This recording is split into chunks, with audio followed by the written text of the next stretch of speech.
Hey there, folks. Welcome to our cozy nook of tales and adventures.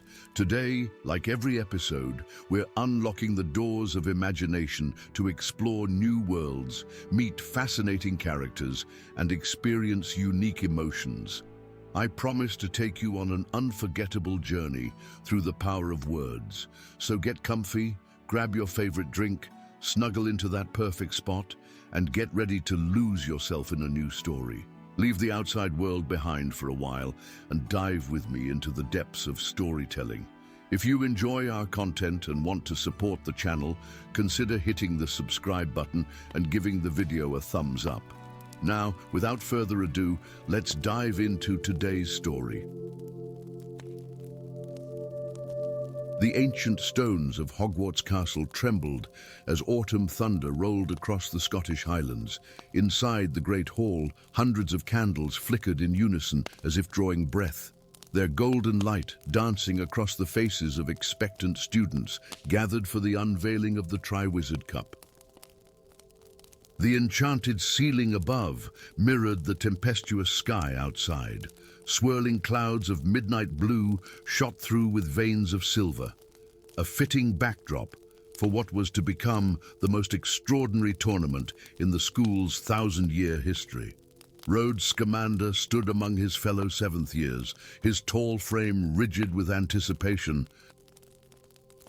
At 18, he bore the distinctive Scamander features, eyes the color of rain-washed sage and hair the shade of burnished copper, but lacked the renowned family affinity for magical creatures. Instead, Rhodes possessed an uncanny talent for temporal magic, a gift that had always felt more burden than blessing, until tonight. Students of Hogwarts, Beauxbatons, and Durmstrang, Headmistress Vector's voice rang clear above the murmurs. Before us stands the artifact that has united our schools for centuries, the Triwizard Cup. The veiled object at the center of the hall pulsed with blue-white light, its silhouette visible through the velvet covering. As Vector reached to unveil it, a deafening crack split the air. A bolt of lightning, impossibly contained within the hall itself, struck the cup directly through the enchanted ceiling without damaging it, as if the castle had channeled the storm's fury deliberately. Students screamed and ducked. When Rhodes looked up, the cup stood fully revealed, spinning rapidly, its glow intensifying until it became painful to behold. Then, with a sound like glass shattering in reverse, the light collapsed inward before exploding outward in a silent shockwave that passed through every person present like a ghost. Where there had been empty space around the cup now stood three figures, each as solid and bewildered as if they'd merely stepped through a doorway. "Impossible," breathed Professor Longbottom, now in his 70s but still teaching herbology. "And absolutely impossible." The first figure was a woman with raven-black hair coiled atop her head in an elaborate style not seen for centuries. Her high-collared emerald robes were embroidered with protective runes that glowed faintly. Her wand, much longer than modern designs, was already drawn. "Where am I?" she demanded, her accent archaic but understandable. "What trickery is this? I was just about to face the Sphinx." The second arrival was a tall man with aristocratic features hardened by cruelty. His black cloak was lined with silver, and the ring on his left hand bore a crest Rhodes recognized with a chill, the ancient Black family sigil before its later modifications. The third figure was a slight woman with auburn hair and half-moon spectacles that gave her an owlish appearance. Unlike the others, she seemed more curious than alarmed, studying the great hall with analytical precision. "How fascinating," she murmured, adjusting her spectacles. "Time displacement, if I'm not mistaken. Early 21st century by the architectural modifications." Headmistress Vector had recovered her composure with admirable speed. "I am Aurora Vector, Headmistress of Hogwarts School of Witchcraft and Wizardry. May I inquire who you are and from when you have come?" The first woman lifted her chin proudly. Artemis Potter, champion of Hogwarts, year of our Lord 1683. A collective gasp rippled through the hall. The Potter name carried weight even now. Centuries after this unknown ancestor had lived, the man sneered. Leonidas Black, Hogwarts champion 1819. Someone shall pay dearly for this interruption. The third woman offered a small curtsy. Celeste Dumbledore, Hogwarts champion 1904. Alchemical researcher and, it seems, unwitting time traveler. Her eyes twinkled in a manner eerily reminiscent of her famous relative. After the initial chaos subsided, Vector made a remarkable decision.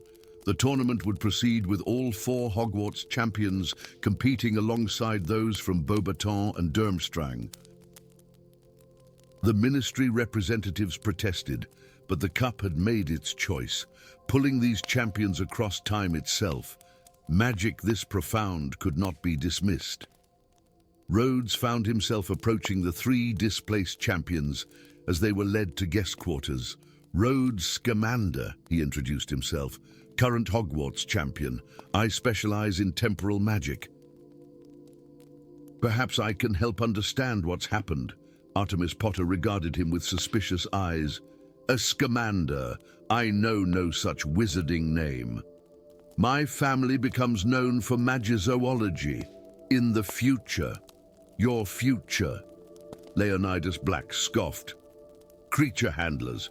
How fitting you should approach us like some zookeeper. Celeste Dumbledore, however, smiled warmly. Time magic, you say? Most fascinating. Perhaps we might compare notes. Mr. Scamander, I've done some preliminary work on temporal theory myself. Over the following days, as the first task approached, Rhodes divided his time between preparation and investigation. With Celeste's help, he gained access to restricted historical texts that mention something called the Kronos Chamber, a vault supposedly created by Merlin himself beneath the Black Lake, containing knowledge too dangerous to exist in any single time period. The chamber was fragmented, explained Celeste as they pored over ancient texts in the library. Merlin split its contents across different eras, believing no single wizard should possess all its secrets. But why would the cup bring you all here now? Rhodes wondered. Their answer came unexpectedly during the first task. Each champion was required to retrieve a golden egg from a nest, guarded by a different magical creature. When Rhodes faced his guardian, a temporal sphinx that could vanish and reappear across seconds of time, he noticed something odd about the judge's table. Professor Kronos, the new Defense Against the Dark Arts teacher, was performing subtle wand work beneath the table, his lips moving in silent incantation. Each time a displaced champion competed, a small vial at his belt glowed brighter with swirling silver memories. The pattern continued through the second task, beneath the Black Lake. The champions were tasked with retrieving something precious from the merpeople's village. For Rhodes, it was his grandfather's pocket watch. For the others, objects from their own time that had somehow been transported here.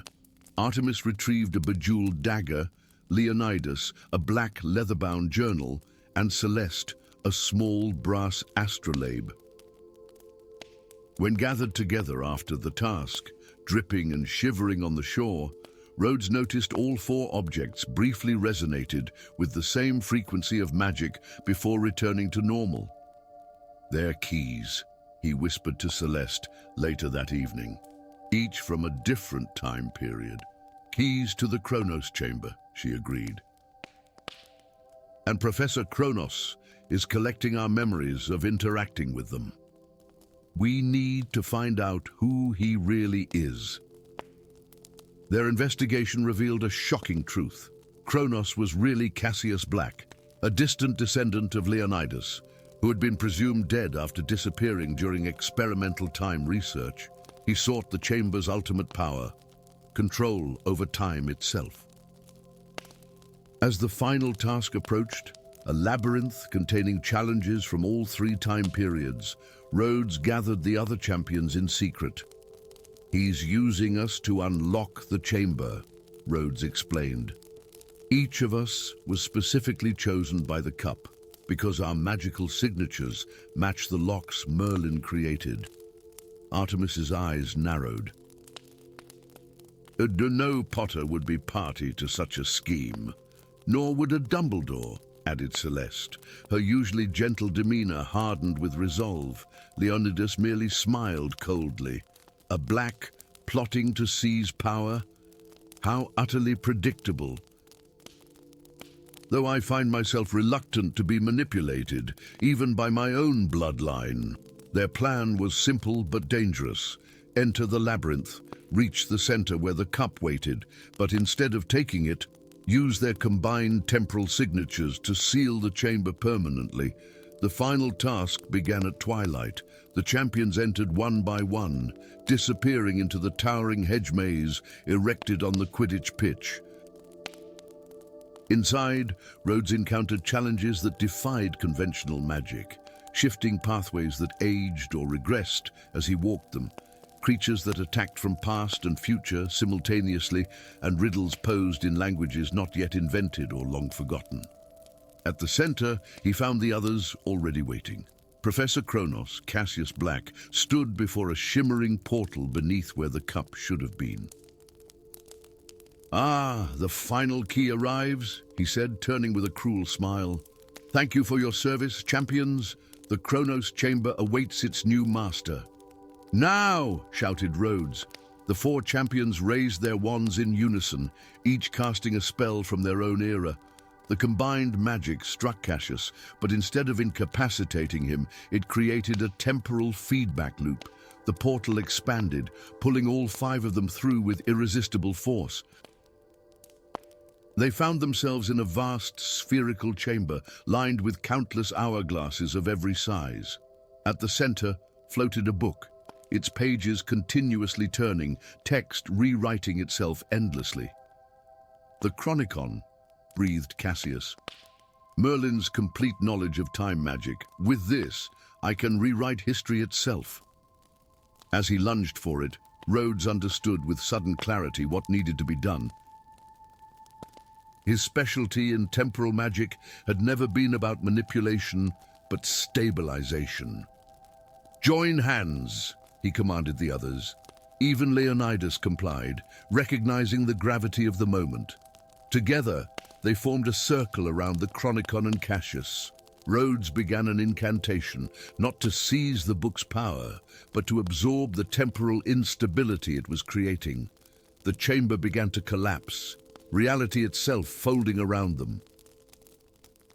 With a final surge of combined will, Rhodes channeled the book's energy to return each champion to their proper time: Artemis, Leonidas, Celeste, each vanishing with expressions of understanding and respect. Only Rhodes and Cassius remained, locked in magical combat at the center of a temporal maelstrom. "You fool!" Cassius screamed over the roar of collapsing time. "You've destroyed everything." "No," Rhodes replied calmly. "I've preserved everything." With a final gesture, he sent Cassius hurtling back to his own timeline. Memory modified, powers diminished, the chamber folded in upon itself, the knowledge within redistributed safely across the time stream once more. Rhodes awoke on the grass of the Quidditch pitch, the Triwizard Cup gleaming innocently beside him. To the watching crowd, mere minutes had passed since he'd entered the maze. Only he knew the truth of what had transpired and the brief, precious friendship forged with champions across time. In the years that followed, Rhodes' Scamander would become renowned, not for creature handling like his ancestors, but for his groundbreaking work in temporal theory. His most famous thesis began with words that puzzled many, but would have made perfect sense to three particular readers from different centuries. Time is not a river, but a vast ocean. We do not merely float upon its surface, but are the very water itself, connected across all moments to those who came before and those yet to be. Story 2. The maple wand shattered in Professor Flitwick's hand like brittle autumn leaves, its core, a single dragon heartstring, withering to ash before it touched the stone floor of the charms classroom. Across Hogwarts, similar scenes unfolded with terrifying synchronicity, wands splintering, sparking, or simply falling dormant in the grasp of their bewildered owners. By nightfall, owls crowded the skies above Britain, bearing frantic messages of the same inexplicable phenomenon. Magic's most sacred conduits were dying. In the Ravenclaw common room, Emrys Ollivander stared at his own wand, cedar and phoenix feather, 14 inches unyielding as it trembled against his palm. Unlike the others, it hadn't failed completely, but a hairline fracture ran its length like a prophecy of doom. The seventh-year student traced the crack with his thumb, feeling the wand's magic pulse irregularly beneath his touch. "Still working, then?" asked a voice from behind. Emrys turned to find Headmistress McGonagall, her lined face grave in the flickering candlelight. "Barely, Professor," he replied, avoiding her piercing gaze. "Though I don't know why." McGonagall's mouth thinned. "I suspect you do, Mr. Ollivander. Your family has crafted wands for over 2,000 years. Such knowledge doesn't vanish in a single generation, regardless of career aspirations." Emrys winced. His rejection of the family trade was well known, choosing instead to excel in defense against the dark arts, much to his father's disappointment. The elder Ollivander, lacking the true wand-maker's gift himself, had placed all his hopes in his son. "I can't help, Professor, I never learned. Yet something preserved your wand when all others are failing," McGonagall interrupted. "The ministry is in chaos. Saint." Mungo's reports wizards unable to perform healing charms. If this continues... She left the sentence unfinished, its dark implications hanging in the air. That night, sleep eluded Emrys. His mind raced with half-remembered conversations overheard in his grandfather's shop, hushed discussions of wood that sang and cores that chose their wielders. On impulse, he slipped from his dormitory and made his way to the library's restricted section, using his prefect status to gain entry. In the furthest corner, behind volumes of forbidden curses and accounts of magical catastrophes, he found what he sought, Anima Lignum, The Secret Life of Wandwood by Geraint Ollivander, his great-great-grandfather. The ancient tome seemed to hum beneath his fingers as he carefully opened its yellowed pages. By dawn, Emrys had discovered a truth both wondrous and terrible. Wands were not mere tools, but semi-sentient symbiotic entities, living bridges between wizards and the primal forces of magic. Something was hunting them, consuming the magical essence that allowed this symbiosis. "I wondered when you'd find that book," said a soft voice. Startled, Emrys looked up to see Lilith Scamander watching him from the shadows. The Hufflepuff student, granddaughter of the famed magizoologist Luna Scamander, was known for her uncanny ability to communicate with magical creatures that others found impenetrable. "You know something about this," Emrys said. It wasn't a question. Lilith's silver eyes flickered in the wandlight. "The Thestrals are agitated. The centaurs speak of a hunger awakened, and the bowtruckles..." She paused, her voice dropping to a whisper. "But they're fleeing the forest en masse. Bowtruckles guard Wandwood trees," Emrys murmured, pieces falling into place. "Precisely!"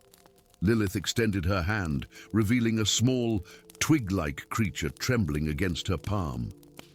"This one came to me last night. He says the Ancient One is stirring in the heart of the forest." The Ancient One. I believe, said Lilith. We need to visit your grandfather. The portrait of Garrick Ollivander hung in a forgotten corridor near the Room of Requirement. Placed there at the old wand-maker's request after his death, away from the main thoroughfares where students might disturb his contemplation. Unlike most magical portraits, this one rarely spoke, preferring to observe in silence. Grandfather, Emrys said, standing before the painting, we need your wisdom. For a long moment, the painted eyes, silver as mist, remained fixed on some distant point. Then, slowly, they focused on Emrys. The wands are dying, Garrick stated, his voice crackling like parchment. Yes, and yours remains intact, Emrys nodded, producing his cracked but functional wand. A smile ghosted across the portrait's face. The Ollivander gift awakens in you at last. I always told your father it would manifest in its own time. What gift? What's happening to the wands? The portrait leaned forward, suddenly animated. Listen carefully. Before Hogwarts, before the Ministry, when magic ran wild through the Isles, there stood a tree at the heart of what you now call the Forbidden Forest. Not phoenix feather, dragon heartstring, or unicorn hair. The first wands contained splinters from this primordial tree, infused with raw magic from the earth itself. What does this have to do with the current crisis? Emrys pressed. Everything. Garrick's painted eyes gleamed. The primordial tree was thought destroyed centuries ago, but a sapling survived, hidden, protected. Its location was the most closely guarded secret of wand-makers. Lilith stepped forward, the bow truckle now perched on her shoulder. The Ancient One, the creatures speak of, it's this tree. Yes, Garrick's expression darkened. And if someone has found it, learned to harvest its power, they could unravel the very foundation of wand lore. Who would do such a thing? Emrys asked. During Grindelwald's rise, a wand-maker named Erebus Thornwood disappeared with several of our most precious texts. He was thought killed in the war, but if he survived, the portrait trailed off. He'd be ancient now, Lilith observed. Age matters little to those who drink from the root of the primordial tree, Garrick replied grimly. Its sap grants unnaturally long life and the ability to command the essence of other wands. Emrys felt a chill settle in his bones. How do we find this tree? Your wand knows the way, said Garrick. Cedar from that very sapling, though I never told your father. I sensed the gift in you the moment you were born. As if in response, Emrys's wand warmed against his fingers, the crack along its length glowing with amber light. And go now, urged the portrait. The fate of wizardkind's connection to magic hangs in the balance. The forbidden forest loomed before them like a wall of midnight, ancient trees standing sentinel against the waning moon. Emrys and Lilith moved silently beneath their shadow, guided by the pulsing light of his wand and the soft chittering of the bow truckle who had agreed to accompany them. What exactly is the Ollivander gift? Lilith asked as they navigated the treacherous terrain. Emrys hesitated. According to the book, certain families developed specific attunements to magical elements. Ollivanders can sense the consciousness in wandwood, communicate with it even. That's why our wands have always chosen their wizards. And you have this gift? I've denied it for years, Emrys admitted. The whispers from wands in my father's shop. I thought I was going mad. They walked for what seemed hours, the forest growing older around them, trees more gnarled, spaces between them charged with ancient magic. Eventually, they reached a clearing where the starlight couldn't penetrate the canopy above. At its center stood a massive tree with bark like burnished silver and leaves that gleamed emerald even in the darkness. "The primordial tree," breathed Lilith. But they weren't alone. A figure knelt at the tree's roots, wizened, ancient, his robes the color of dried blood. Before him lay dozens of wands, arranged in a complex pattern that pulsed with siphoned magic. Erebus Thornwood, Emrys whispered. The old wand-maker looked up, his eyes milky with age yet burning with terrible purpose. An Ollivander, he rasped. How fitting you should witness the culmination of my life's work. You're killing the wands, Lilith accused, severing wizards from their magic. Erebus laughed, a sound like breaking branches. I'm liberating magic from its imprisonment. For too long, wand-makers have bottled lightning, parceling out power to those deemed worthy. The primordial wand I create will democratize magic, channel it through one conductor that answers to the strongest will. You mean your will, said Emrys, noticing the partially formed wand in Erebus's gnarled hands, a twisted thing of silver wood and glowing core. I've earned that right. Erebus rose, his movements belying his apparent age. Decades of exile, searching for this tree while Ollivanders grew fat on their monopoly. You served Grindelwald, Emrys countered. You wanted power, not equality. The old wand-maker's face contorted. Grindelwald understood that magic is might. The old ways, wand law, bloodlines, the pretense of wands choosing wizards, all chains to bind our true potential.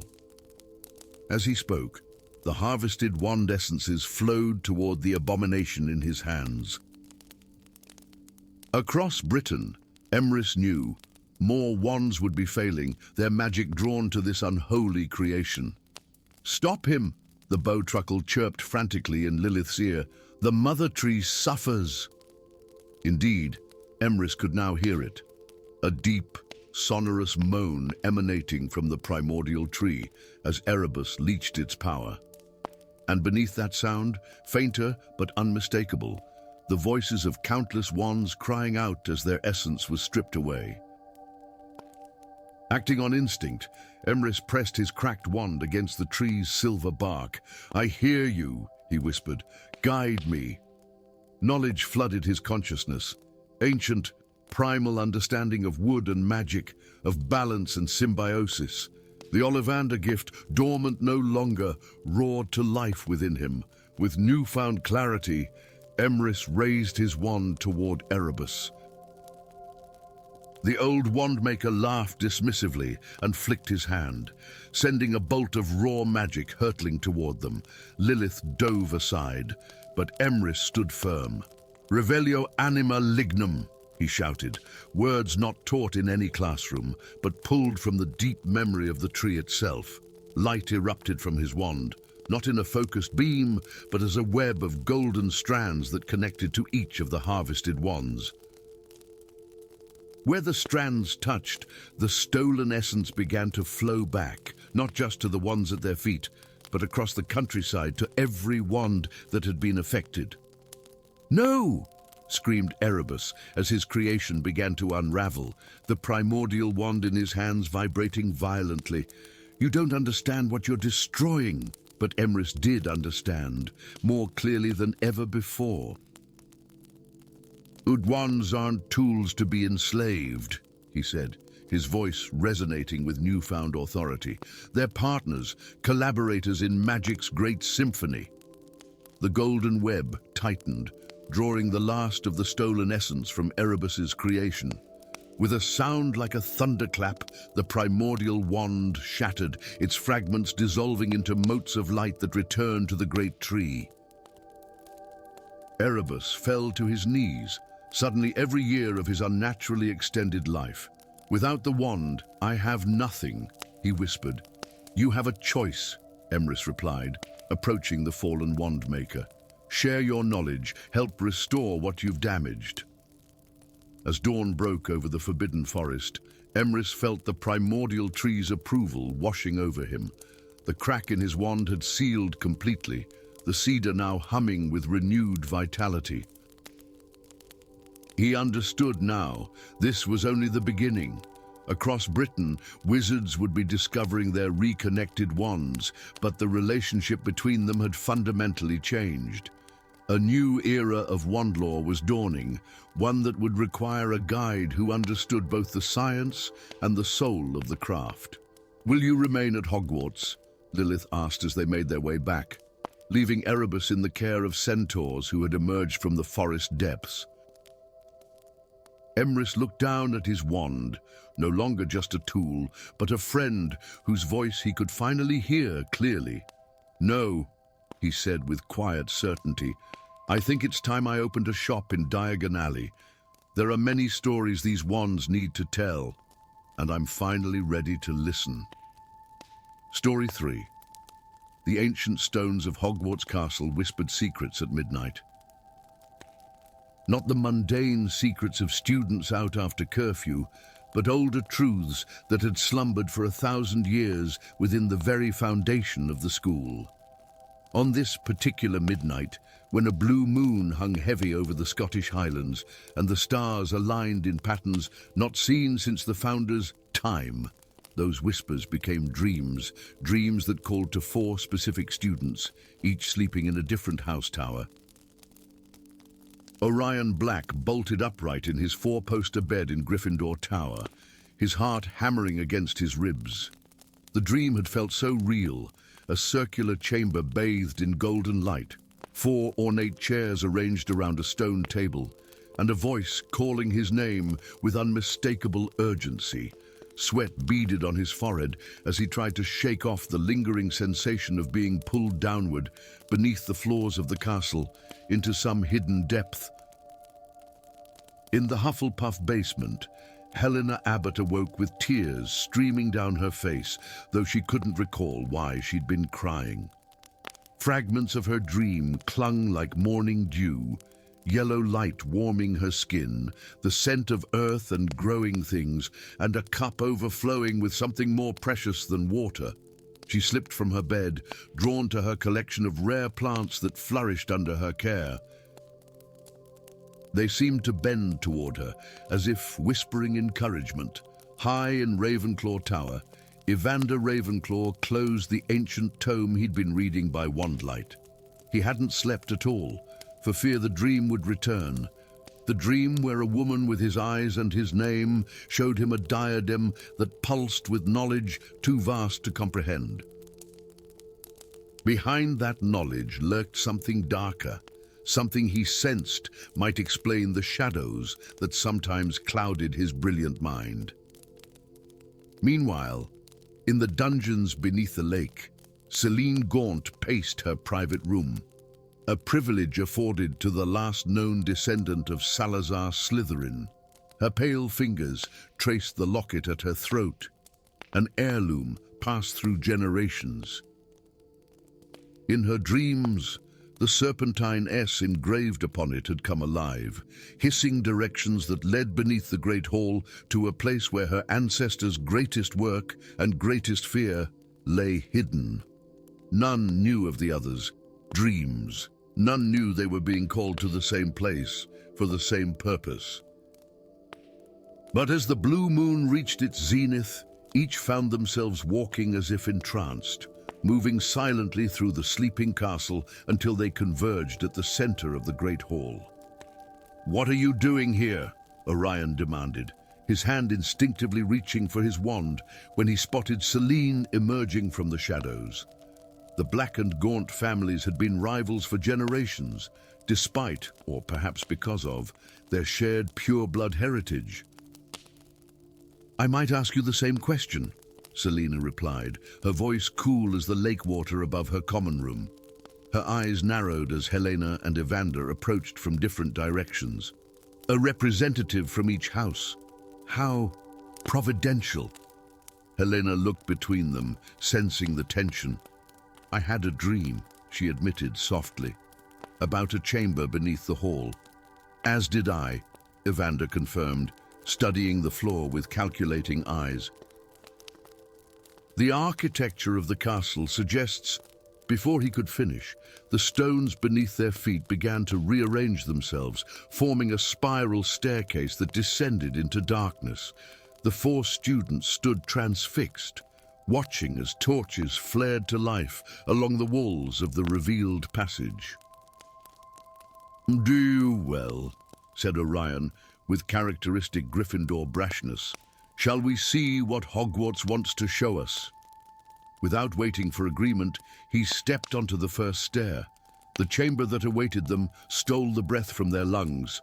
Circular, as in their dreams, with a domed ceiling enchanted to show the night sky. Not as it appeared now, but as it had looked 1,000 years ago, when 4 great wizards had laid the first stones of Hogwarts. At the center stood a table of polished obsidian, upon which 4 objects were arranged with ceremonial precision: a ruby-encrusted sword, a golden cup, a silver diadem, and an emerald-studded locket larger than the one at Celine's throat. "The Founder's artifacts," breathed Helena, approaching the cup that had appeared in her dreams. "They're supposed to be lost or hidden." "Evidently not," Evander replied, his eyes fixed on the diadem. Knowledge seemed to radiate from it like heat from a flame, calling to the insatiable curiosity that had always driven him. "Don't touch anything," warned Celine. But her hand was already reaching for the locket, drawn by forces stronger than caution. Orion, never one to hesitate, grasped the hilt of Gryffindor's sword. A blinding flash erupted as all 4 touched the artifact simultaneously. The floor beneath them rumbled, and a glowing seal, previously invisible, shattered like glass beneath their feet. Magic surged through the chamber, ancient and wild, flowing into the 4 students through the relics they held. Orion felt fire racing through his veins, every sense heightened to impossible acuity. Helena gasped as her feet left the ground, floating inches above the stone floor, while every plant in the chamber, herbs and vines embedded in wall niches, grew explosively, reaching toward her with trembling leaves. Evander clutched his head as 1,000 thoughts not his own flooded his consciousness, the collective knowledge of centuries pouring into his mind faster than he could process. Celine hissed involuntarily, the sound transforming into words no human throat should produce. The shadows in the chamber twisted toward her, wrapping around her arms like loyal serpents. "What's happening?" Helena cried, trying desperately to return to the ground, as flowers bloomed and withered in rapid cycles around her. "We've broken something," Evander managed through gritted teeth. A seal, a containment spell of immense power. Orion, whose newfound reflexes allowed him to move with blinding speed, caught Helena as her levitation failed. "Whatever we've done, we need to undo it," he declared, though the power surging through him felt too intoxicating to relinquish. "It's too late for that," came a new voice, rich, female, and echoing with authority. The 4 students turned to find that the previously empty walls now held 4 massive portraits, one bearing the image of each Hogwarts founder. Unlike ordinary magical portraits, these seemed more substantial, their colors more vivid, their eyes alight with an inner fire that suggested more than paint and canvas. Rowena Ravenclaw's portrait studied them with piercing intelligence. "You have awakened the seal, just as we feared might one day happen." "What seal?" demanded Celine, struggling to control the shadows that responded to her emotions. "What have we done?" "You 4 are our direct magical heirs," explained Helga Hufflepuff's portrait kindly. "And the only ones who could access this chamber, and the only ones who could break its protections." Godric Gryffindor's portrait leaned forward, his expression grim beneath his flowing red beard. "Hogwarts was built for 2 purposes: to teach young wizards, yes, but also to serve as a prison." "A prison for what?" Orion asked, though the sinking feeling in his stomach suggested he already knew the answer. "Something far older than wizard kind," replied Salazar Slytherin's portrait. his voice a silken whisper that nonetheless filled the chamber. Something that hungered for magic in its rawest form. We called it simply the Devourer. As if summoned by the name, a low vibration began beneath their feet. The obsidian table cracked down its center, and darkness deeper than night seeped through, forming a pool of what looked like living shadow. "It stirs," Rowena warned. "For 1,000 years, the combined essence of our magic has kept it contained, but now that essence flows through you, untrained, uncontrolled. The artifacts chose you because you each embody our qualities," Helga added, "but also our flaws." Godric nodded toward Orion. "Courage that borders on recklessness," Helga looked sadly at Helena. "Compassion that forgets self-preservation." Rowena's eyes pierced Evander. The brilliance shadowed by secret ambition. Salazar's gaze lingered on Celine. Determination that may sacrifice too much for its goals. The shadow pool was expanding, tendrils of darkness testing the air like curious fingers. "How do we stop it?" Evander asked, his mind racing through possibilities, even as he struggled to contain the knowledge threatening to overwhelm him. "You must learn to master our powers, quickly," Rowena answered. "Uji, and you must do what we could not, work in perfect harmony, despite your differences." Over the next 3 days, as the entity beneath Hogwarts grew stronger, the 4 students secluded themselves in the chamber, guided by the founder's portraits. The powers that had overwhelmed them initially began to respond to their will. Orion learned to channel his enhanced physical abilities and innate command of fire, struggling against his instinct to attack the darkness directly. Helena mastered her connection to growing things and the ability to heal with a touch, creating boundaries of living plants that temporarily contained the spreading shadow. Evander organized the chaotic knowledge in his mind, uncovering arcane spells that might bind the entity once more, while fighting the temptation to use its power for his own advancement. Celine, perhaps facing the greatest challenge, embraced the parcel-tongue and shadow manipulation abilities she had inherited from Salazar, but rejected the darker impulses that came with them. Meanwhile, above them, Hogwarts itself began to reflect their struggle. Strange phenomena plagued the school. Staircases moved violently, throwing students into walls. The enchanted ceiling in the Great Hall showed apocalyptic storms. Suits of armor attacked professors. The headmaster ordered an evacuation, not understanding that removing students from the castle's protection might be exactly what the awakening entity desired. On the 4th night, as the blue moon waned, the Devourer made its move. The shadow pool erupted, forming a writhing column that solidified into a vaguely humanoid shape with too many limbs and eyes that absorbed light rather than reflected it. "Freedom!" it projected into their minds, its voice like grinding stones. "Magic! Hunger! Now!" Evander shouted, initiating the binding spell they had prepared. Orion drove his sword into the stone floor, channeling his fire magic to create a circle of blue flames around the entity.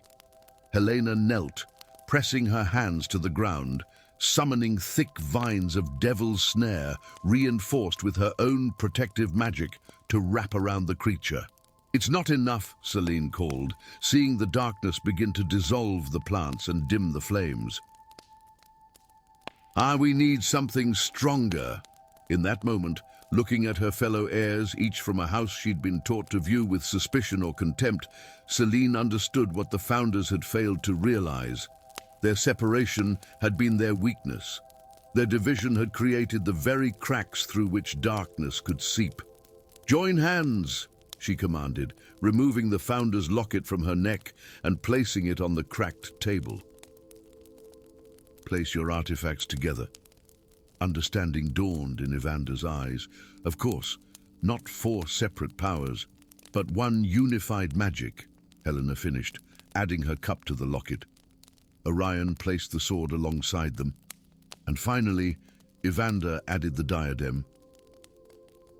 As their hands joined in a circle around the artifacts, magic unlike anything they had experienced flowed between them. Not the raw, uncontrolled power of days before, but something harmonious, balanced. The four houses, four elements, four pillars of magic united in perfect equilibrium. The founders' portraits watched in awe as light erupted from the joined artifacts, gold, silver, bronze, and emerald, merging into blinding white radiance that enveloped the devourer. The entity shrieked in their minds, its form collapsing in upon itself until nothing remained but a small obsidian stone, smooth and unremarkable, save for the barely perceptible pulse of containment magic. As the light faded, the four students collapsed, exhausted but triumphant. The chamber around them had transformed, no longer divided into four sections representing the houses, but unified in a harmonious blend of all. "You have succeeded where we failed," Godric's portrait said, breaking the silence. "You understood what we, in our pride, could not," added Salazar, exchanging a long look with his fellow founder. Rowena nodded solemnly. "And that Hogwarts' true strength lies not in the separation of qualities, but in their union," completed Helga. As dawn broke over the castle, the four heirs emerged from the chamber, forever changed by their experience. The powers of the founders still flowed in their veins, but tempered now, controlled. The seal had been reforged, stronger than before.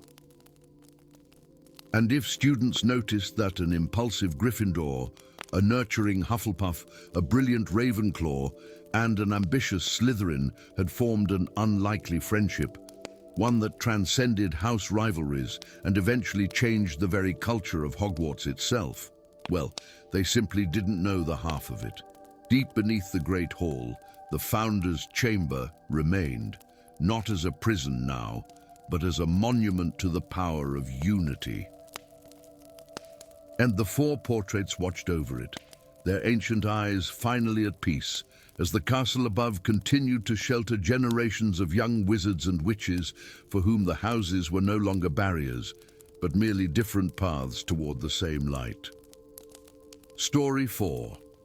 The silver mist crept through the trees at the darkest edge of the forbidden forest, luminous tendrils weaving between ancient trunks like spectral serpents. It moved with purpose, hunting, searching, consuming, leaving behind a silence more profound than mere absence of sound. Even the centaurs, guardians of these woods since time immemorial, had retreated from its advance, their hoofprints fresh in the damp earth as they fled towards safer territories. From the astronomy tower of Hogwarts Castle, Thaddeus Lupin watched the phenomenon with growing unease. The seventh-year Hufflepuff's amber eyes, an inheritance from his great-grandfather Remus, narrowed as he tracked the mist's progression through his brass telescope. 5 nights now he had observed it, and each night it inched closer to the school grounds, devouring starlight as it expanded. "You see it too, then?" came a dreamy voice behind him. Thaddeus startled, nearly dropping his telescope over the parapet. Cassandra Lovegoods stood in the doorway, her white blonde hair cascading past her shoulders, adorned with what appeared to be tiny crystal stars that caught the moonlight. Like her ancestor Luna, she carried an air of otherworldliness that made most students avoid her, that and her disconcerting habit of answering questions before they were asked. "The Patronus Eater," she continued, crossing to stand beside him. "That's what the Thestrals are calling it. They're quite concerned. Patronus Eater," Thaddeus repeated, his voice catching. A chill that had nothing to do with the November air crept up his spine. "What do you mean?" Cassandra's silver eyes, so pale they seemed to reflect rather than absorb light, fixed on the distant mist. It's hungry for joy, for hope, for all the emotions that power a patronus charm. You've noticed the professors haven't demonstrated the charm in defense against the dark arts lately, haven't you? He had. In fact, just yesterday, Professor Shacklebolt had abruptly changed the lesson when a student asked for a demonstration, something about atmospheric interference. Whatever it is, the teachers know about it, Thaddeus muttered. Oh yes, but they don't understand it. Cassandra leaned forward, propping her elbows on the stone balustrade. The stars told me you'd be here tonight. They also told me your friend Maya's owl hasn't returned. Thaddeus's head snapped up. How could you possibly know about Artemis? The same way I know you're hiding this in your pocket. She pointed to his robe, where indeed he had stuffed a hastily scrawled note from Maya, his best friend since first year. The letter had arrived that morning, not by owl as usual, but clutched in the trembling hands of a third-year Gryffindor who'd found it on their windowsill. Thad, it read, something's wrong with my patronus. I cast it near Hagrid's hut yesterday, but it didn't return to me. I saw it fly toward the forest, and now I feel empty, like something precious was stolen. I'm going to look for it tonight. Don't tell the professors, they'll just forbid me from going, Maya. She's in danger, isn't she? Thaddeus asked, already knowing the answer. Maya Shafik was the most talented witch in their year, especially when it came to defensive magic.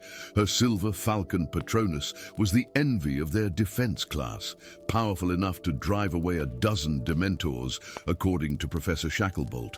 Cassandra didn't answer directly. Instead, she pulled something from her own pocket, a small leather-bound journal with astronomical charts hand-drawn on its pages. The alignment tonight is significant, she said, flipping to a specific page. Mercury in retrograde, Jupiter ascendant, a convergence that happens only once every 17 years. What does that have to do with the last time was in 1707, she continued, as if he hadn't spoken. In the year Nicholas Flamel disappeared. Even Thaddeus, who had barely scraped an acceptable in history of magic, knew that name. The creator of the Philosopher's Stone was legendary. Flamel died centuries ago, he countered. Everyone knows that. A knowing smile curved Cassandra's lips. Everyone is wrong. According to my great-grandmother's diaries, he faked his death after a mishap. Something went wrong with an experiment. Something he couldn't fix. Thaddeus glanced back at the silver mist. A terrible suspicion was forming in his mind. You think Flamel caused that? And that Maya? I think, said Cassandra, closing her journal with a snap, that we need to venture into the Patronus Eater's domain tonight, or your friend won't be the only thing consumed by silver mist. She fixed him with her unnerving gaze. The real question is whether you have the courage to come with me, Thaddeus Lupin. Courage had never been Thaddeus's strong suit. The Sorting Hat had considered Hufflepuff for barely a second before shouting its decision. He was loyal, yes, and hard-working, but brave. He left that particular trait to Gryffindors like Maya. Yet the thought of his best friend alone in that mist. I'll come, he said, squaring his shoulders. But I'm rubbish at the Patronus charm. I've never produced more than a wisp. That, replied Cassandra, already heading for the spiral staircase, may be the very thing that saves you. They slipped past the groundskeeper's hut, across the moonlit lawn, and into the edge of the forbidden forest with surprising ease. No teachers patrolled. Even the ghosts seemed absent from the castle grounds. An unnatural quiet had settled over Hogwarts, as if the entire school were holding its breath. Thaddeus clutched his wand tightly as they ventured deeper into the woods. Despite being mid-November, no breath misted before their faces. The air grew warmer the further they walked. heavy with strange magic that made his skin prickle. "How will we find Maya?" he whispered, eyes darting between shadowed trees. "And we follow the light," Cassandra replied, pointing ahead where the faintest shimmer of silver cut through the darkness. The mist leaves traces, like a snail's trail. The silvery path led them to a part of the forest Thaddeus had never seen, where the trees grew so ancient and massive that their canopies blocked out the sky entirely, roots twisted up from the ground like the gnarled hands of buried giants. Fungi the size of dinner plates clung to bark, glowing with faint bioluminescence that cast eerie blue shadows. "We're close now," Cassandra murmured. "Can you feel it? The thinning between worlds." Indeed, something had changed in the atmosphere. The air seemed to vibrate against Thaddeus's skin, and occasionally, when he turned his head quickly, he glimpsed shadowy shapes at the corner of his vision, shapes that vanished when viewed directly. A sudden sound froze them both in place, the snap of a twig underfoot, followed by a muttered curse that was distinctly human. "Who's there?" Thaddeus called, raising his wand. "Lumos!" The wand light illuminated a figure hunched beside an enormous oak tree, an old man with a silver beard so long it tucked into his belt. He wore robes of midnight blue embroidered with alchemical symbols that seemed to shift position when not directly observed. His eyes, when they met Thaddeus's, were the deep amber of ancient whiskey and held wisdom accumulated over centuries. "Lower your wand, boy," the man said, his voice surprisingly strong. "Light attracts them." "Sir Nicholas Flamel, I presume," said Cassandra, sounding utterly unsurprised. The ancient alchemist's bushy eyebrows rose slightly. "You have the look of a Lovegood about you. Curious creatures, your family." "Always seeing what others miss," he turned to Thaddeus. "And a Lupin, unless I'm much mistaken, the eyes give you away." "How do you know our families?" Thaddeus demanded. "When you've lived as long as I have, you remember bloodlines," Flamel replied dismissively. "More importantly, what are you children doing in this part of the forest? Don't you know what lurks here?" "We're looking for our friend," Thaddeus said. "Her patronus was taken." A shadow crossed Flamel's weathered face. "Another one. That makes 17 this month." He sighed heavily, suddenly looking every one of his 600+ years. "Come, it's not safe to linger. My shelter is nearby." They followed the alchemist through a series of turns that Thaddeus suspected were deliberately confusing, eventually arriving at what appeared to be a simple hermit's hut nestled between the roots of a towering redwood. The interior, however, revealed itself to be an extensive laboratory, with bubbling cauldrons, whirring silver instruments, and walls lined with books whose titles Thaddeus couldn't read, some seemingly written in light rather than ink. "Your friend," Flamel said, gesturing them to seats by a small hearth. "Describe her patronus." "A falcon," Thaddeus replied. "Silver, like all patronuses, but with unusual markings around its eyes." "Maya's very proud of it," Flamel nodded grimly. "I've seen it 2 days ago, circling the threshold. It's been changed." "The threshold?" Cassandra asked, leaning forward. "The doorway between our world and the world of inverted emotion," Flamel explained, "where joy becomes despair, courage becomes terror, hope becomes desolation." His gnarled fingers traced a complex pattern in the air. "A realm I accidentally opened in 1707 while researching defenses against dementors." The alchemist's tale spilled forth, how as a consultant to then-headmaster Vindictus Viridian, he had attempted to create a defensive perimeter that would permanently repel dementors from the school grounds.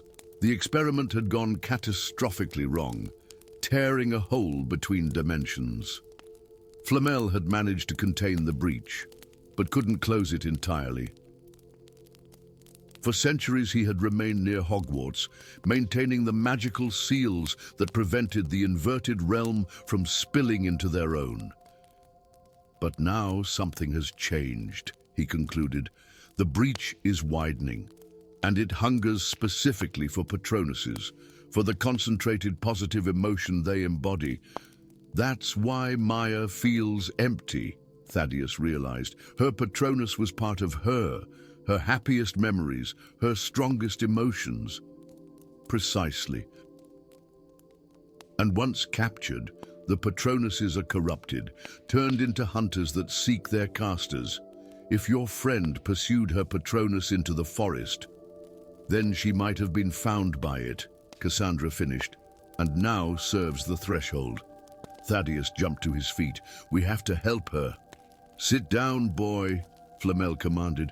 Rushing in without preparation would only add you to the ranks of the taken. The inverted patronuses cannot be fought with magic. Every spell cast near the threshold only strengthens it. Then what can we do? Thaddeus asked desperately. A slow smile spread across Flamel's ancient face. Sometimes, the most powerful magic lies in what we choose not to do.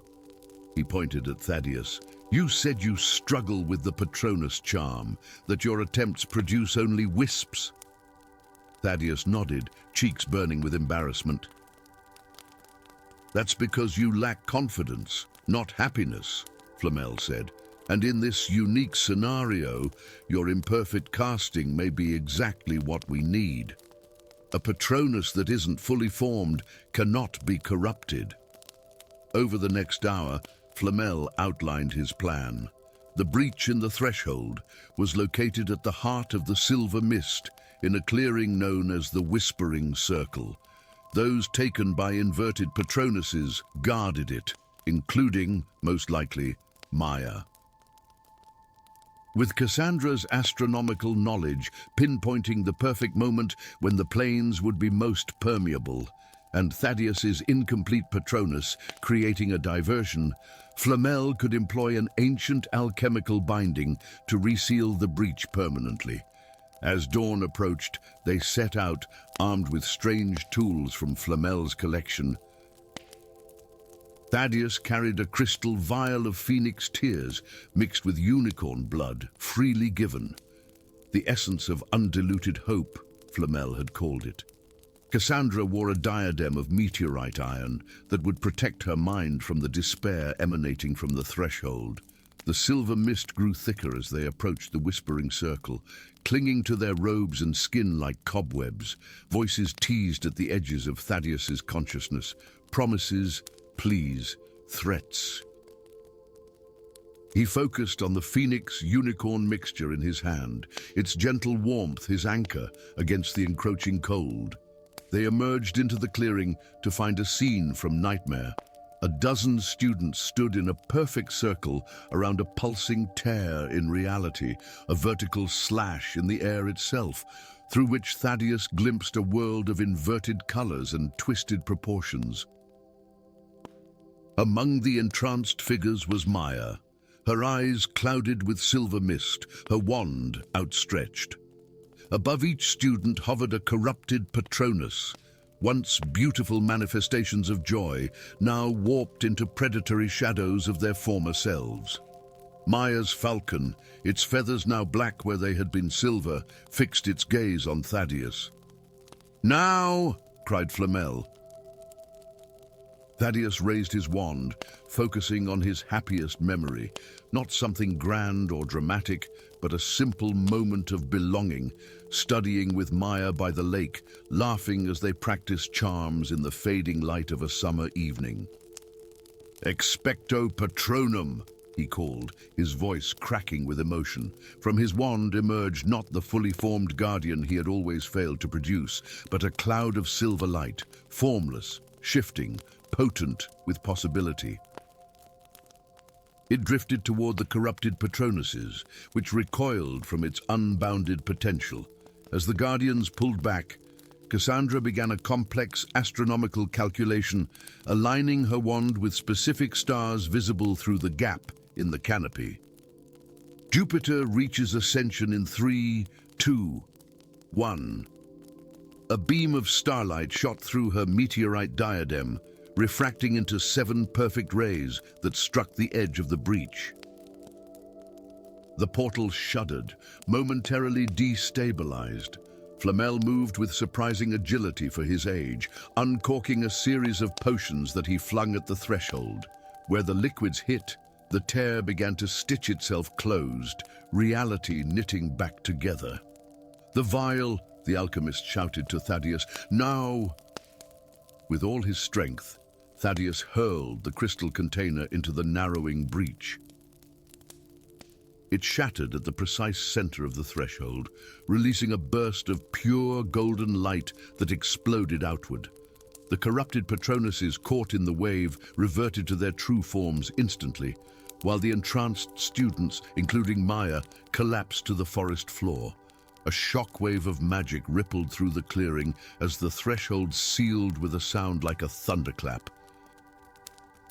The silver mist dissipated, leaving behind air that tasted of spring rain and possibility.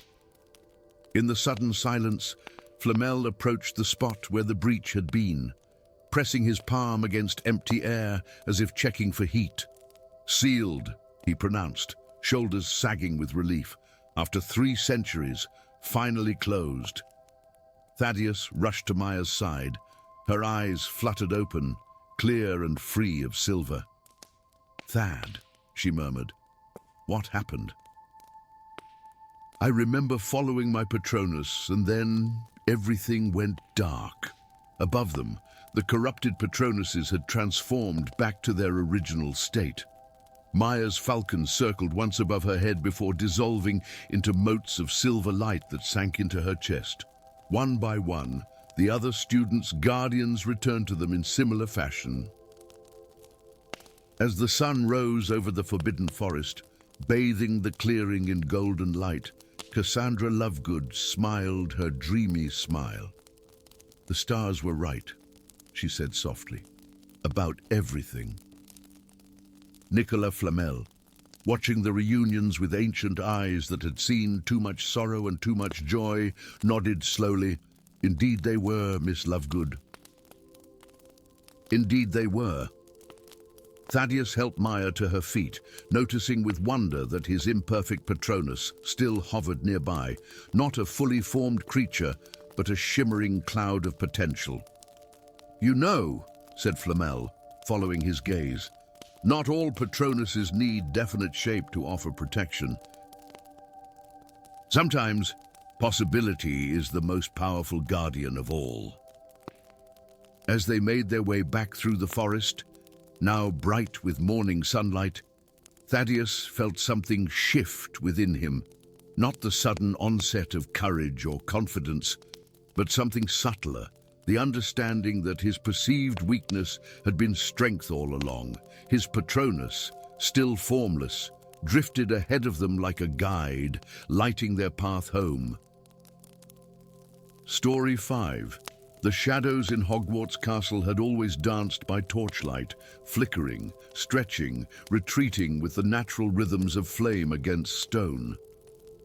But on the night of the autumn equinox, as ancient magic stirred in the foundations of the school, the shadows began to move against the light with purpose and hunger that shadows should never possess.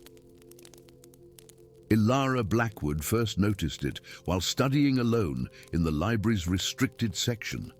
Permission slip clutched in her trembling hand as she researched counter-curses for her advanced defense against the Dark Arts project.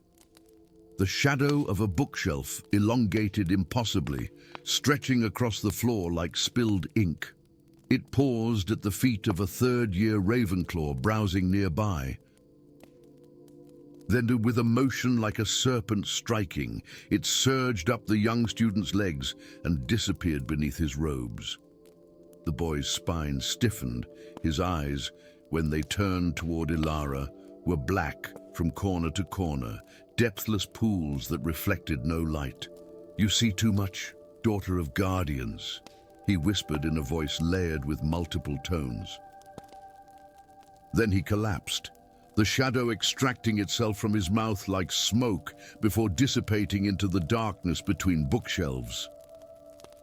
Ilara dropped her quill, heart hammering against her ribs. The words echoed in her mind, daughter of guardians, the exact phrase her grandmother had used on her deathbed 4 years ago, pressing an amulet of twisted silver into Ilara's palm. An inheritance she had locked away in her trunk, along with the responsibility it represented. The following morning, the Ravenclaw boy remembered nothing of the encounter, but 3 more students were found wandering the corridors at dawn, disoriented and babbling about the sealed one, awakening. Each bore a mark at the base of their neck, a symbol like a twisted rune that seemed to shift when viewed directly, visible to the professors only as a slight discoloration, but to Ilara as a pulsing sigil the color of bruised midnight. Still obsessing over those marks no one else can see, Blackwood. The drawling voice belonged to Corvus Malfoy, who had approached her table in the Great Hall with his usual imperious stride. At 17, Corvus carried himself with the aristocratic bearing of his ancestors, though the traditional Malfoy platinum hair had darkened in his line to the color of antique silver. His grey eyes, however, remained the same, cold and calculating, never revealing more than necessary. "I know what I saw, Malfoy," Ilara replied, her fingers instinctively touching the silver amulet now hanging at her throat. After the library incident, she had retrieved it from her trunk, its weight both comforting and accusing against her skin. Then why not tell the headmistress? Surely McGonagall would be fascinated by your special sight.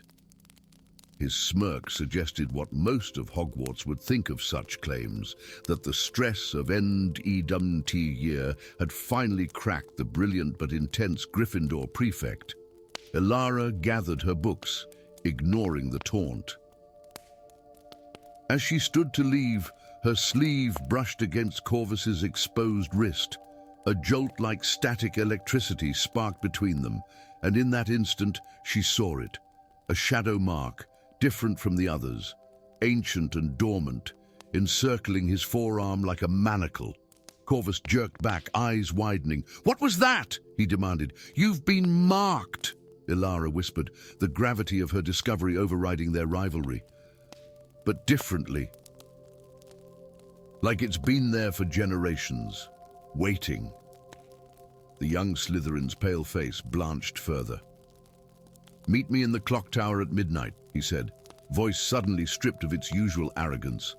"And bring that amulet." The clock tower struck 12, Dan, its resonant gong vibrating through the stones beneath Ilara's feet as she climbed the spiral staircase. Corvus waited by the massive window that overlooked the grounds, his profile sharp against the glass. Without his usual entourage of Slytherin admirers, he seemed more solitary than superior. "My father has been having nightmares," he said without preamble. "Sleepwalking, drawing the same symbol over and over." He rolled up his sleeve, revealing the shadow mark. "2 nights ago, I found him in his study during winter break, surrounded by ancestral journals dating back 4 centuries. He didn't recognize me, called me Artemis, and said, 'The pact is broken.'" Artemis. The name sent a shock of recognition through Ilara. Her grandmother's name, Artemis Blackwood, the last known member of her family, to serve as what the amulet's accompanying letter had called a shadow guardian. "There's a connection between our families," she said slowly, the pieces rearranging in her mind. "Something forgotten, something hidden." "Not forgotten by the shadows," Corvus replied grimly. "Look!" Beyond the window, shadows slithered across the moonlit grounds, converging on the castle from the forbidden forest, the lake, the distant mountains. They moved with singular purpose, like an invasion force marshalling for attack. Over the next week, as October's darkness lengthened, more students fell under the shadow influence. The professors established new rules: no one out after sunset, dormitories sealed with additional protections, classes on defensive charms hastily added to the curriculum. Yet nothing stopped the steady encroachment of the living darkness. Ilara and Corvus, unlikely allies bound by inherited secrets, spent every spare moment in the library and the room of requirement, searching for mentions of shadow guardians or the mysterious pact. The amulet, they discovered, was one of a pair. The Blackwood Guardians and the Malfoy Sentinels had once worked in tandem, maintaining magical seals throughout Britain. The most important seal lay beneath Hogwarts itself. "There," Ilara said, pointing to a faded architectural diagram hidden within a history of the castle's construction. "The chamber isn't marked, but look at these runes at the foundation." "Containment," Corvus translated, his facility with ancient languages proving unexpectedly valuable. "Binding," "imprisonment." His finger traced a familiar symbol. "And this, it's the same mark on my arm." The chamber's entrance, disguised as a simple storage room in the dungeons, resisted their initial attempts at entry. Ilara's amulet hummed against her skin as they approached, while the shadow mark on Corvus's arm burned with cold fire. "We need both keys," Corvus realized, grasping her wrist. The amulet flared with silver light, responding to the shadow mark's resonance. The stone wall shimmered and dissolved, revealing a narrow staircase that spiraled downward, deeper than the lowest dungeon. They descended in silence, wandlight casting long shadows that thankfully remained tethered to their bodies. The air grew heavy with magic so ancient it felt primordial, magic that predated wands and incantations, raw and elemental. The chamber at the bottom stole their breath. Circular, with a domed ceiling etched with celestial charts from millennia past. Its walls were lined with alcoves containing artifacts from the founders, the era. At the center stood a stone dais upon which rested a basin of obsidian, filled with what appeared to be liquid shadow. "The seal," Ilara whispered, approaching cautiously. "It's failing." The liquid shadows churned restlessly, occasionally forming shapes, a grasping hand, a screaming face, before dissolving again. Around the basin's edge were 8 small indentations, 4 filled with gemstones, representing the Hogwarts houses: ruby, emerald, sapphire, and amber. The other 4 spaces gaped empty. A massive tome lay open beside the basin, its pages covered in handwriting they recognized from historical documents, Salazar Slytherin's personal journal. "He wasn't the villain," Corvus murmured as they read. "He didn't leave Hogwarts because of Muggleborns. He left to research how to strengthen the seal." His finger traced the elegant script. The shadows, they called them the primordials, were ancient beings that fed on magic itself. The founders built Hogwarts above their prison to maintain the seal through the concentrated magical energy of generations of students. But Slytherin discovered the seal was weakening, Ilara continued, turning a page. He created a contingency, 2 guardian bloodlines who would recognize the signs and renew the binding if necessary. "Blackwood and Malfoy," Corvus confirmed. "Our ancestors swore a magical oath, reinforced through the generations. But somewhere along the way, the knowledge was lost," Ilara finished, "or deliberately buried." A sound behind them, the whisper of shadow against stone, made them turn. The stairs they had descended were now carpeted with living darkness that pooled at the chamber's entrance. taking shape into a figure twice the height of a man, with limbs that bent at impossible angles and eyes like holes punched through reality. "Freedom!" it hissed in the same multi-layered voice Ilara had heard in the library. "The seal fractures. The guardians are untrained. We will feed again." Ilara's amulet burned against her skin, responding to the creature's presence. Instinctively, she clasped it, feeling power surge through her veins, the legacy of her bloodline awakening. Beside her, Corvus stiffened as the shadow mark on his arm pulsed with answering energy. "We may be untrained," she called, voice steadier than she felt, "but we're still guardians." The shadow creature lunged. Ilara raised her hand, the amulet blazing with silver light that carved through the darkness like a blade. Corvus, moving with unexpected synchronicity, channeled energy through his shadow mark, creating a barrier of contained darkness that pushed against the creature's advance. "The empty settings," Ilara gasped, nodding toward the basin as they retreated step by step. "The journal says we need 4 more stones." "Not stones," Corvus corrected, eyes scanning the text even as he maintained the shadow barrier. "Sacrifices, freely given by the guardians." Understanding dawned. "Our memories of what we saw in the shadows," Ilara said. "Our fears." Corvus nodded grimly. "I'll go first." One by one, they placed their wands to their temples, drawing out silvery strands of memory, every shadow sighting, every nightmare, every moment of doubt, and deposited them into the empty settings around the basin.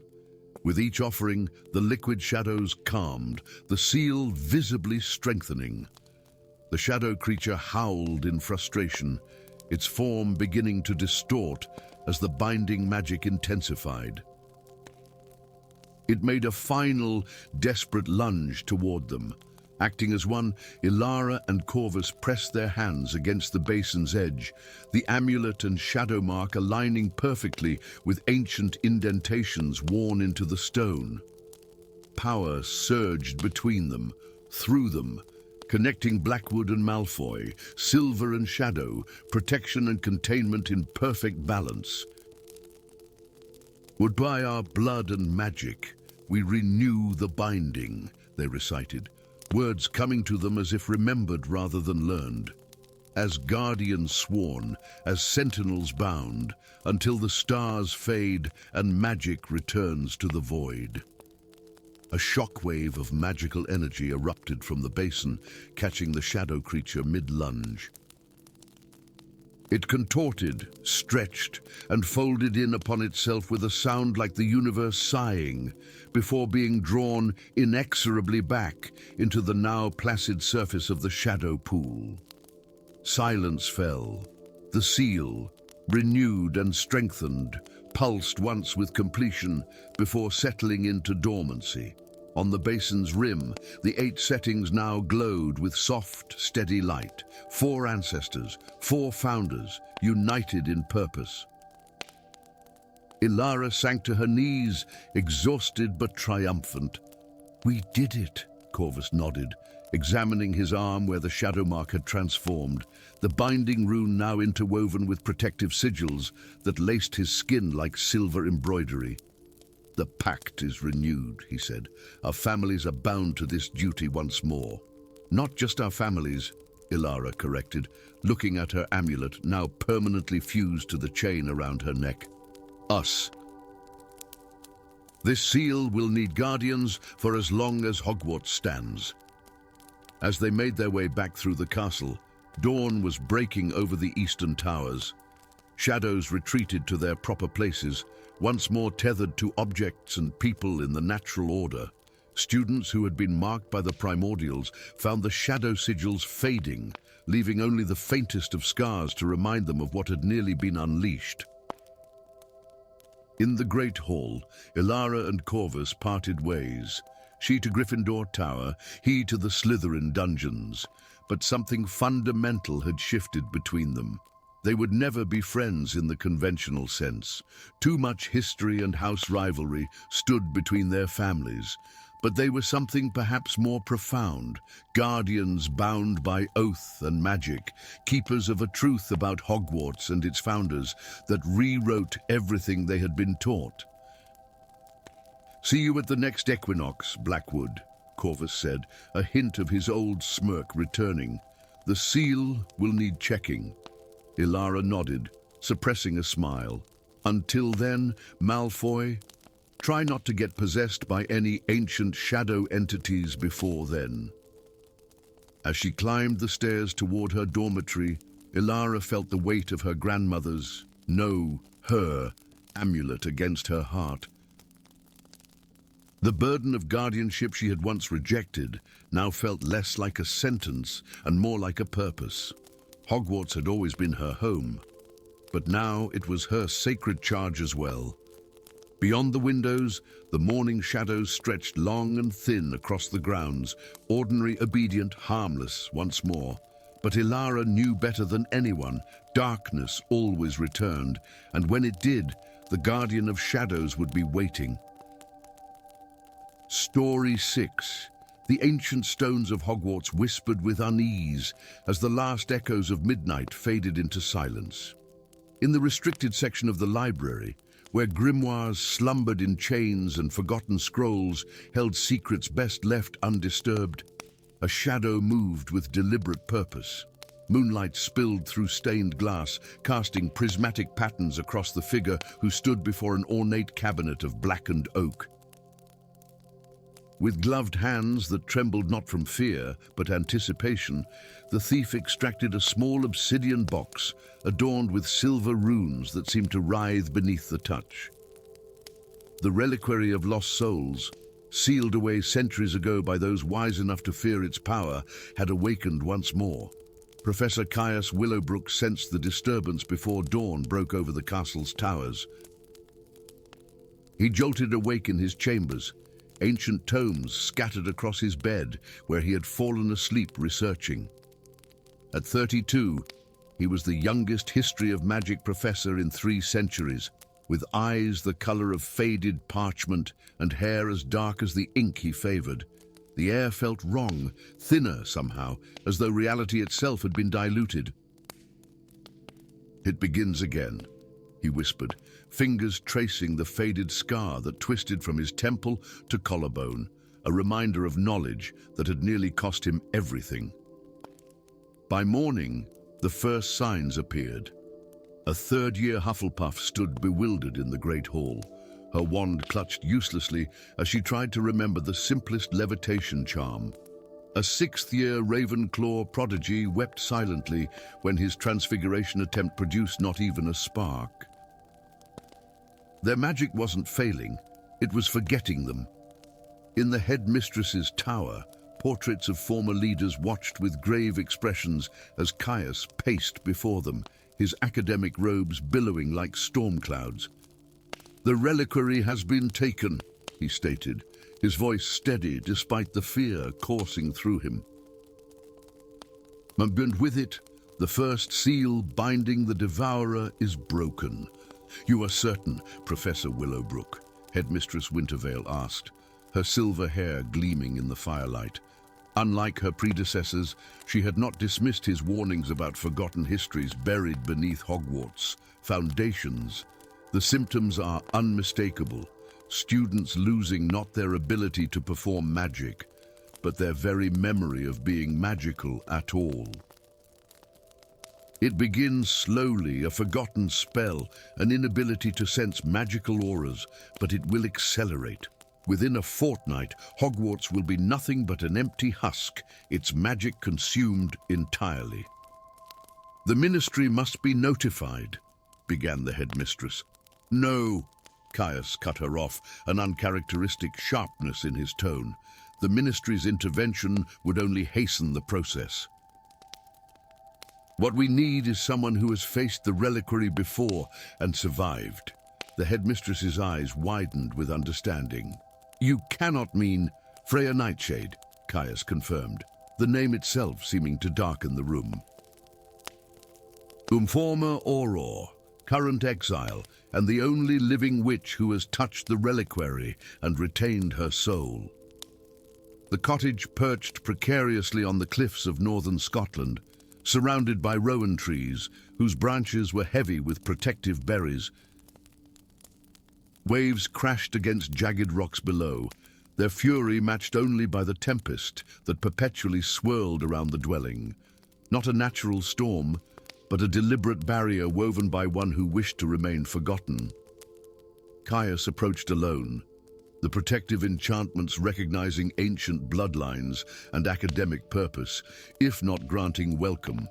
The door swung open before he could knock. Freya Nightshade stood framed in the doorway, silhouetted against the warm glow of her hearth.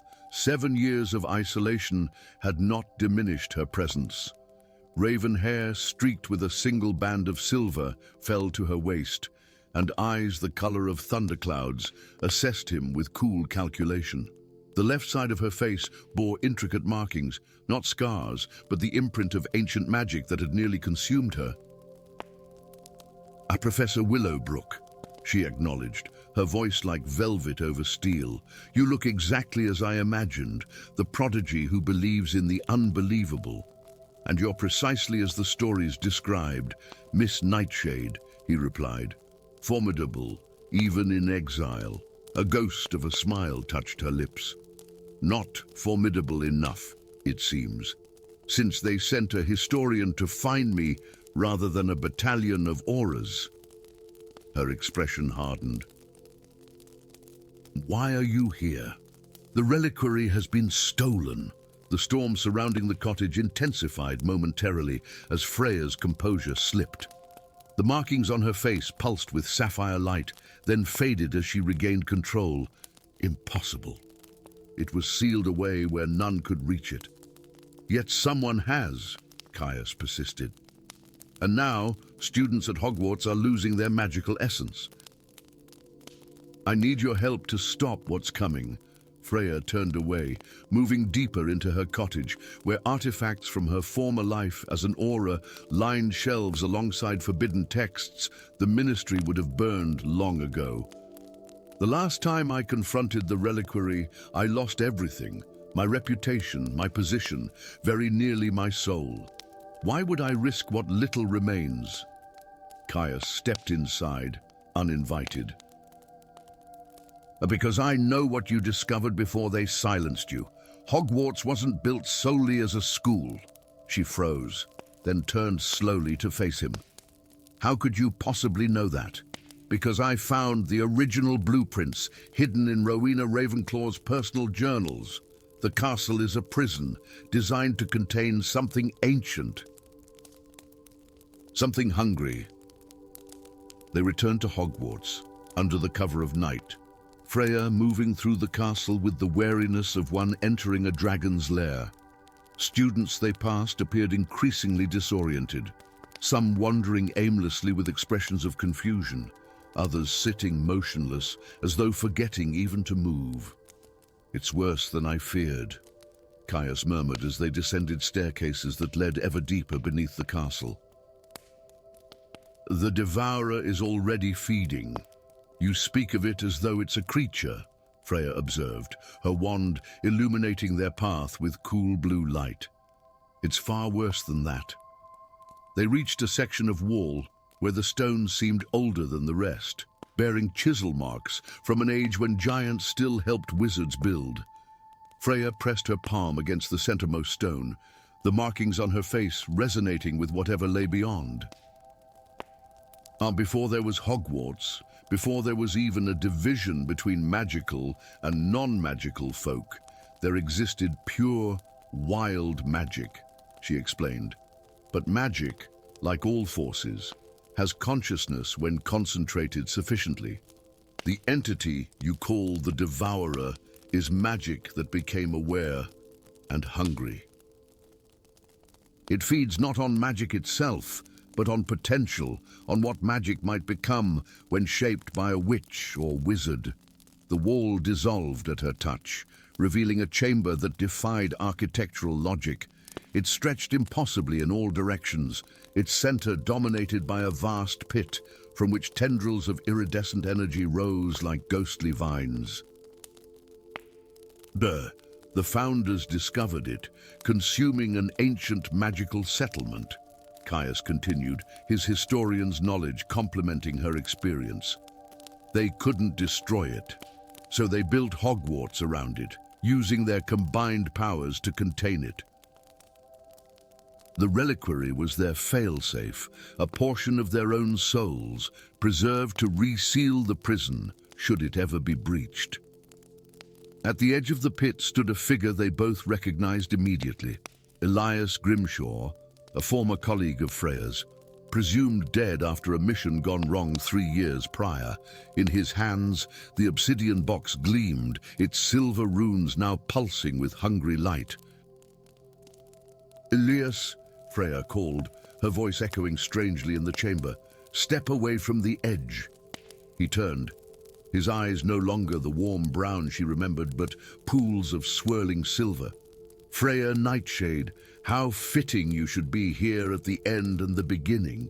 His voice carried an unnatural resonance. "And Professor Willowbrook, the man who wishes to rewrite history, the entity speaks through him," Caius whispered.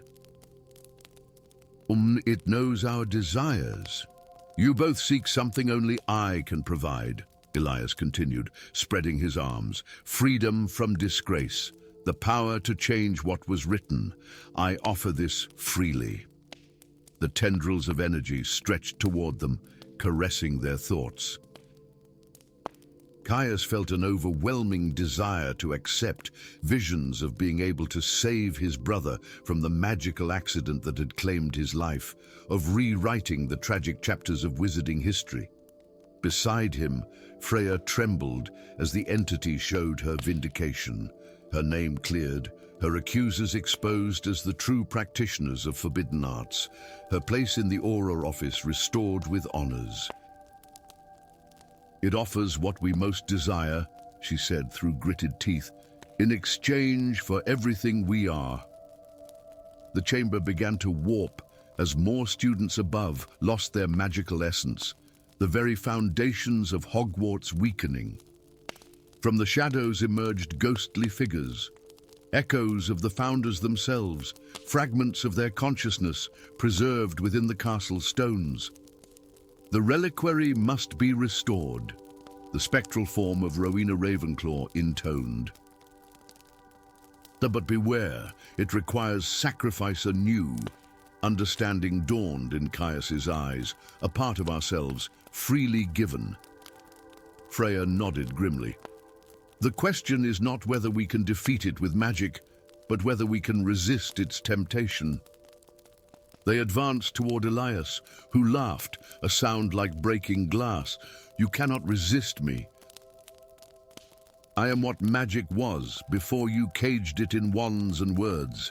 The tendrils of energy wrapped around them both, offering visions of everything they had ever wanted.